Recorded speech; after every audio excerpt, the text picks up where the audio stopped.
My name's Chaz Burns. I'm a writer, director and actor. I've lived in Stroud for approximately 20 years. That's Gloucestershire in the Cotswolds in England. I have to say that because the world's changed quite a lot over the last few years, particularly in the past year. Let's not go into that. And I've recognised that now it might be a good time to start meeting all these people that I've essentially made friends with on Facebook but have no idea who they are.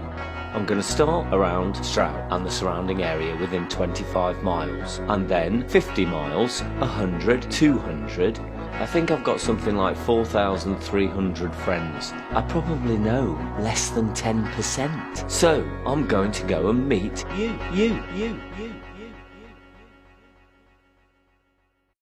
Hello everybody. So today we're going to go and see a chap called Ben, who is a bus driver. You know, it's so easy for us to think about the NHS front line and all the people that work really hard, but we forget about the people that got them to work. But that's not just who he is. He's also, by the sounds of it, a well-travelled man. This time I'm in the centre of Stroud. Hi, is that Chaz? This is Chaz. Is that Ben? It is indeed, yeah. Okay, the security here is amazing. So I'm not one to take lifts.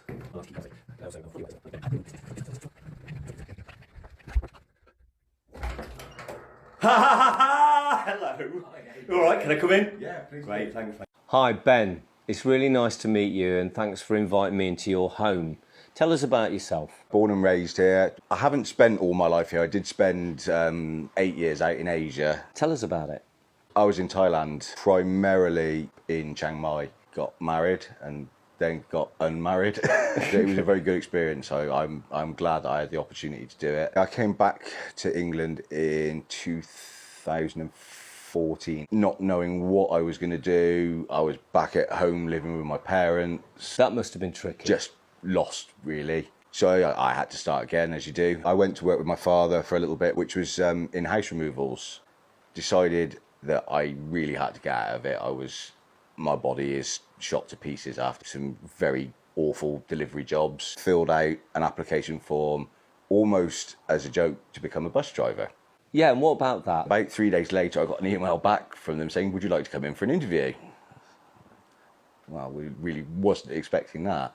So I'd literally put the bare minimum on the application form. I put my name and a phone number and an email address, and that was literally it. So I went and had an interview with them. They said, when can you start? Wow. Learn the routes, which being a local boy, I knew pretty well anyway. So that was a quick process, and then I was out on my own driving buses all of a sudden. It was the easiest job I'd ever had in reality, certainly from a physical point of view. Instead of moving possessions, I'm now moving people. So that was like 2017 to 2018. Mid-2017, just a couple of months after passing my tests, my mother passed away from a long battle with cancer. And again, that just blew my world apart. 2.5 years later, I'm still reeling from it, to be perfectly honest.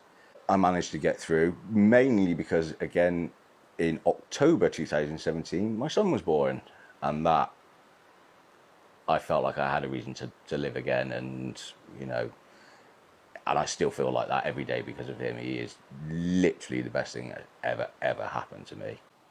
And so, of course, people forget about people like yourself that were transporting the nurses and the doctors and all these people that were working essentially on the front lines. If you could speak to a lot of people and say one thing where they're all listening, what would you say?